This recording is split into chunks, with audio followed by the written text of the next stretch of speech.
ప్రియమైన స్నేహితులారా, యేసుక్రీస్తు వారి ఘనమైన నామములో మీకు వందనా తెలియజేస్తా ఉన్నాను. లేవియాకాండము 17వ అధ్యాయము 11వ వచనాన్ని 12వ వచనాన్ని చదువుతున్నాను.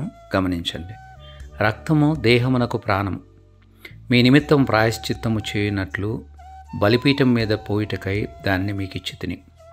రక్తము దానిలో ఉన్న ప్రాణమును బట్టి ప్రాయశ్చిత్తము చేయును. కాబట్టి మీలో ఎవడును రక్తము తినకూడదనియు, మీలో నివసించు ఏ పరదేశియు రక్తము తినకూడదనియు నేను ఇశ్రాయేలీలకు ఆజ్ఞాపించితిని.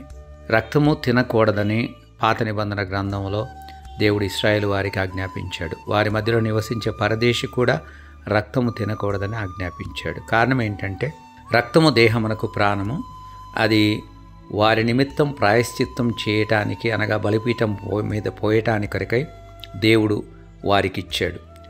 రక్తము దానిలో ఉన్న ప్రాణాన్ని బట్టి ప్రాయశ్చిత్తము చేస్తుంది అన్న విషయాన్ని దేవుడు వారికి గుర్తు చేస్తూ ఉన్నాడు. అందును బట్టి వారు రక్తాన్ని తినకూడదని దేవుడు ఆజ్ఞాపించాడు. ఇది యేసు ప్రభువారి యొక్క రక్తానికి ముంగుర్తుగా, సాదృశ్యంగా ఉంది. యేసు ప్రభువారు శిలువ మీద మన కొరకు దేవుని యొక్క గొర్రెపిల్లగా ఆయన వధించబడ్డాడు. యోహాను సువార్త 1:29 వచనంలో యోహాను గారు అన్నారు, ఇదిగో లోక పాపమును మోసుకొని పోవు దేవుని గొర్రెపిల్ల.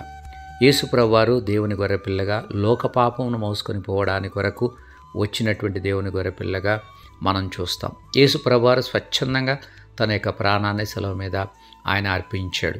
యేసు ప్రభువారు అన్నారు, ఎవడు నా ప్రాణం తీసుకోడు, నా అంతటా నేనే దానిని పెడతా ఉన్నాను, దానిని పెట్టడానికి నాకు అధికారం ఉంది, దాన్ని మరలా తీసుకోవడానికి కొరకు నాకు అధికారం ఉందని యోహాను సువార్త 10వ అధ్యాయంలో యేసు ప్రభువారు చెప్పారు.